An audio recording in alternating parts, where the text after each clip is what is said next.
Saludos a todos. Nos encontramos en el curso de manejo clínico y operativo de la tuberculosis. Unidad 4. Principios básicos del tratamiento de todas las formas de tuberculosis. Tema 4. Manejo de la tuberculosis drogoresistente, resistente a rifampicina, MDR y pre-XDR, XDR, según las recomendaciones de la Organización Mundial de la Salud. Les habla Dante Vargas Vázquez, médico neumólogo del Hospital Nacional Hipólito Unanue. En esta clase vamos a tocar los temas de esquemas recomendados según los patrones de resistencia, algunas recomendaciones sobre el monitoreo y las condiciones de egreso. Si vamos a manejar los casos según los patrones de resistencia, recordemos primero cómo se clasifican los medicamentos para la tuberculosis. Los medicamentos para la tuberculosis se pueden dividir en medicamentos de primera línea y los de segunda línea. Entre los medicamentos de primera línea, los principales medicamentos son la isoniazida y la rifampicina, y se incluyen también la pirazinamida y el etambutol. Los medicamentos de segunda línea se dividen en grupo A, grupo B y grupo C. Los de grupo A son los medicamentos que tienen una mejor actividad, tienen estudios adecuados y se ha visto que tienen una gran capacidad bactericida y esterilizante. Si se encuentra resistencia entre los medicamentos de primera línea a la isoniazida, esto se conoce como tuberculosis resistente a isoniazida por prueba de sensibilidad rápida. Si además se ha descartado o se ha estudiado la sensibilidad a el resto de medicamentos de primera línea y las fluoroquinolonas, entonces si se encuentra resistencia a la isoniazida, el tipo de tuberculosis se denomina tuberculosis monoresistente a isoniazida. De igual forma, si lo que se ha encontrado es resistencia a la rifampicina, se conoce esto como tuberculosis resistente a rifampicina por prueba de sensibilidad rápida, y si se conoce el resto de sensibilidad a primera línea y a las fluoroquinolonas, por lo menos, el término es tuberculosis monoresistente a rifampicina. Si se encuentra resistencia a isoniazida y rifampicina, el término que se utiliza es el de tuberculosis multidrogresistente o MDR. Si además de la resistencia a la rifampicina se encuentra resistencia a las fluoroquinolonas, el término es tuberculosis pre-XDR. Aquí se está comprometiendo ya el grupo A de segunda línea. Si se encuentra resistencia a isoniazida y rifampicina, por lo menos una fluoroquinolona y alguno de los otros dos medicamentos del grupo A, esto se conoce como tuberculosis XDR, ya sea que esté comprometido el linezolid, bedaquiline o ambos. Si están comprometidos los principales medicamentos de primera línea, como son rifampicina y isoniazida, y los medicamentos del grupo A, este tipo de tuberculosis extensamente resistente o XDR es la más difícil de tratar. Para el manejo se resume en personas que tienen tuberculosis resistentes a la isoniazida, pero sensibles a la rifampicina, las que tienen tuberculosis resistentes a la rifampicina y MDR se deben manejar en forma similar. Las que tienen tuberculosis pre-XDR, es decir, resistentes a isoniazida y rifampicina, y además por lo menos una fluoroquinolona, y las que tienen tuberculosis extensamente resistente, donde están comprometidos la rifampicina, la isoniazida y el grupo A de medicamentos.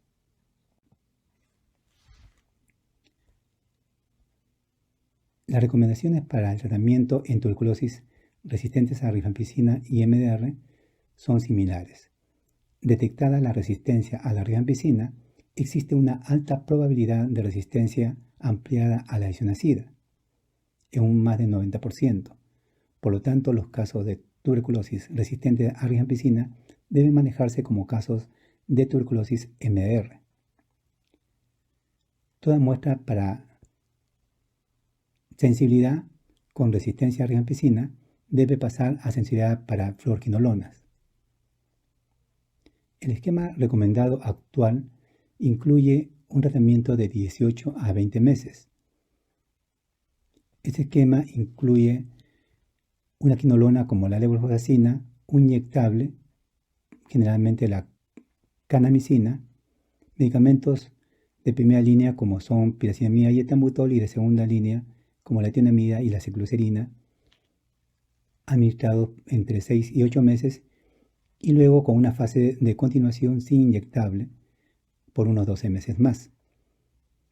Este esquema, aún utilizado a nivel mundial, tiene una baja efectividad con un éxito menor del 60% y bastante tóxico, donde son frecuentes la ototoxicidad, la intolerancia gástrica y los problemas psiquiátricos. Es por ello que, conociendo mejor nuevos medicamentos, se propone otro tipo de esquemas para el manejo de la tuberculosis resistente a rifampicina o la tuberculosis MDR. Una propuesta es el esquema oral acortado para tuberculosis resistente a rifampicina o MDR, solamente con medicamentos de administración oral. Esquema oral acortado, que va de 9 a 12 meses, con una primera fase donde se incluye isoniazida en alta dosis, etinamida, que se retiran en una segunda fase, dejando por lo menos unos 5 meses con levofloxacina, clofazimina, pirazinamida y etambutol. Este esquema incluye bedaquiline como medicamento nuevo y con una gran capacidad o actividad bactericida y esterilizante en los primeros 6 meses. La fluoroquinolona que se recomienda es la levofloxacina, pero si hubiera un problema de reacción adversa puede ser reemplazado por la moxifloxacina. Está indicado en pacientes con tuberculosis resistente a rifampicina o los que tienen resistentes a isoniazida y rifampicina, los MDR, donde se ha asegurado que no existe resistencia a la fluoroquinolona. Además, las personas no deben haber sido expuestas a drogas de segunda línea, o si es que la han usado, deben haberlas utilizado por menos de un mes. Y de otro lado, no se recomienda si la tuberculosis es extensa o si existe un compromiso extrapulmonar grave. En otro grupo de pacientes con tuberculosis resistente a rifampicina o MDR, se recomienda el esquema oral prolongado que no incluye medicamentos del grupo C. Ese esquema tiene una duración de 18 meses, contiene las 3 drogas del grupo A, bedaquiline, una fluoroquinolona como levofloxacina, el linezolid y por lo menos una del grupo B como la clofazimina. En la segunda fase, que tiene una duración de 12 meses, se retira bedaquiline y se deben asegurar 3 drogas efectivas. Este esquema está indicado en los casos de TBC resistentes a rifampicina o los CMR, donde se asegura que no existe resistencia a la fluoroquinolona. Además, la persona puede haber sido expuesta a medicamentos de segunda línea durante un mes. Y los pacientes con enfermedad tuberculosa extensa o extrapulmonar grave pueden recibir este esquema, que debe durar por lo menos 18 meses. La kanamicina y la capromicina no deben incluirse en el tratamiento de la tuberculosis MDR o resistente a la rifampicina en los regímenes más prolongados. Bedaquiline puede incluirse para pacientes de edad avanzada de cualquier esquema y en aquellos de 6 a 17 años.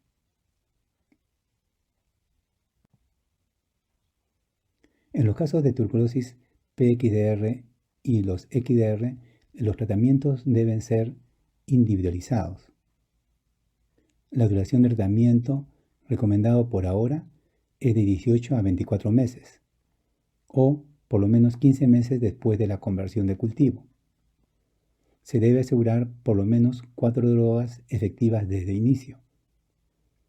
Se deben incluir las drogas posiblemente efectivas de los grupos A y B, y como probablemente esto sea insuficiente, se debe completar con las drogas del grupo C.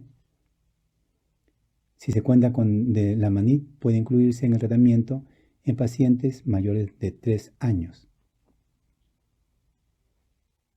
Y los medicamentos del grupo C, piracinamida, etambutol, imipenem o meropenem, etionamida, pueden incluirse para completar el esquema.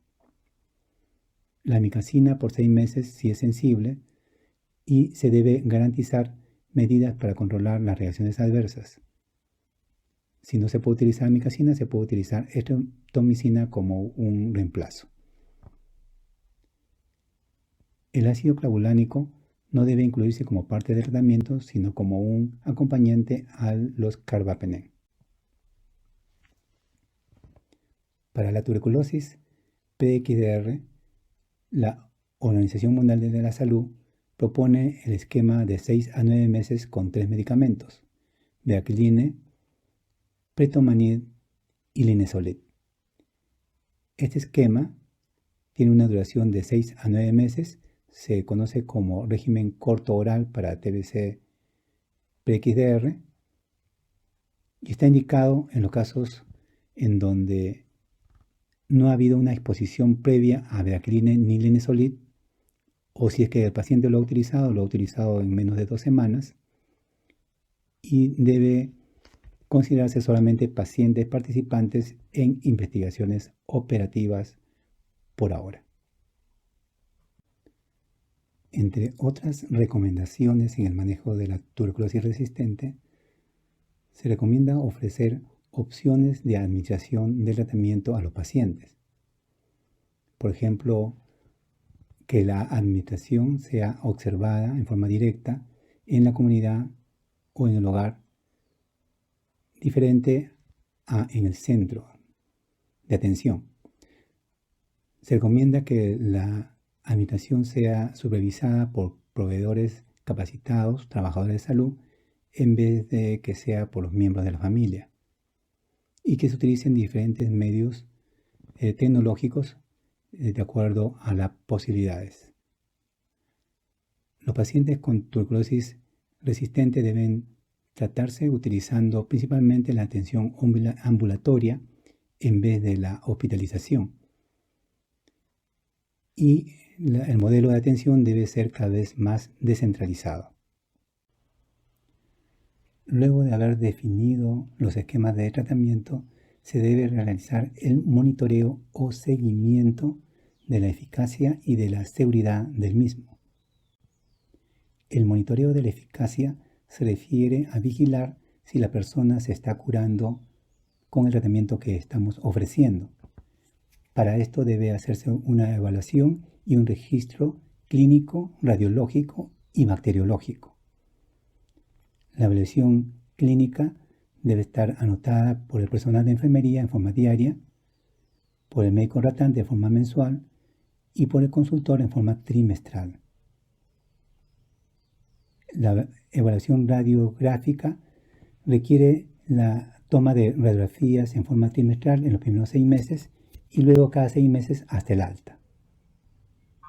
El control bacteriológico incluye el examen de bacteriología o BK y de cultivos en forma mensual.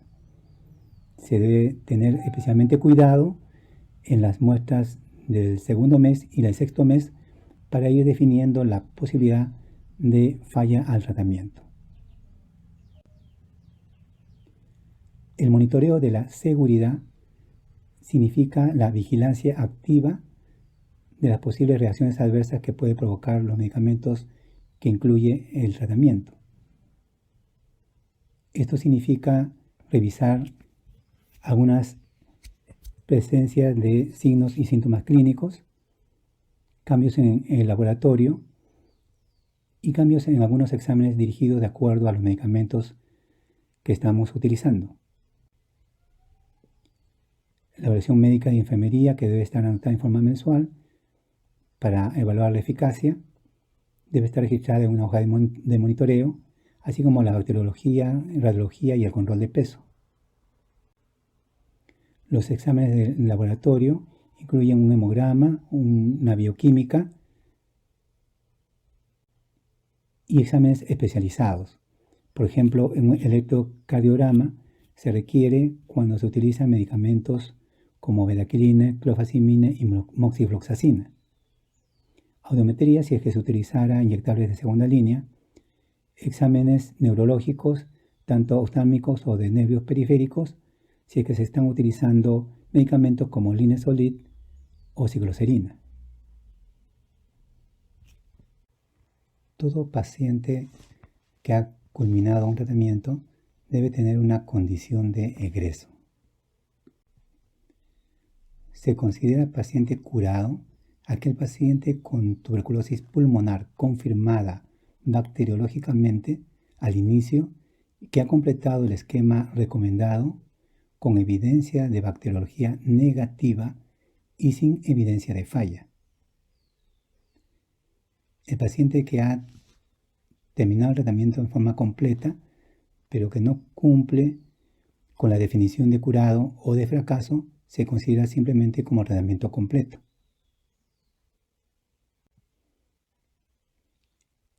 El paciente que egresa como fracaso o tratamiento fallido es aquel cuyo régimen de tratamiento necesita ser terminado o cambiado permanentemente a un nuevo régimen o estrategia de tratamiento. Esto puede ser debido a una mala respuesta clínica, a una mala respuesta bacteriológica, a la presencia de reacciones adversas que impiden continuar con medicamentos incluidos en el esquema de tratamiento, o a la identificación de cepas resistentes a los medicamentos que contiene el esquema.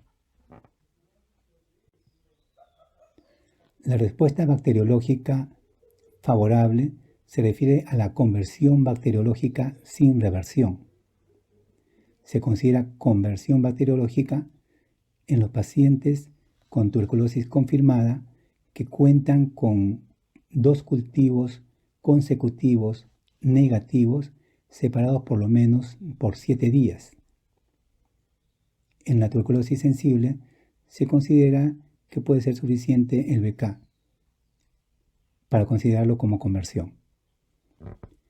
Reversión bacteriológica se refiere a la situación en la que se cuenta con 2 cultivos consecutivos positivos tomados con una diferencia de 7 días que aparecen después de una conversión.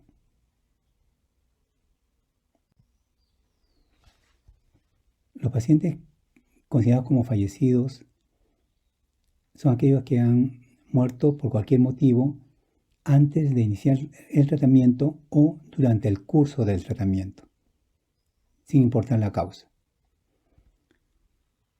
Los pacientes que abandonaron ahora se consideran como perdidos durante el seguimiento, son aquellos en los cuales se ha interrumpido el tratamiento por lo menos durante 2 meses. Los pacientes no evaluados son aquellos a quienes no se les ha podido asignar ninguna de las condiciones de egreso anteriormente mencionadas.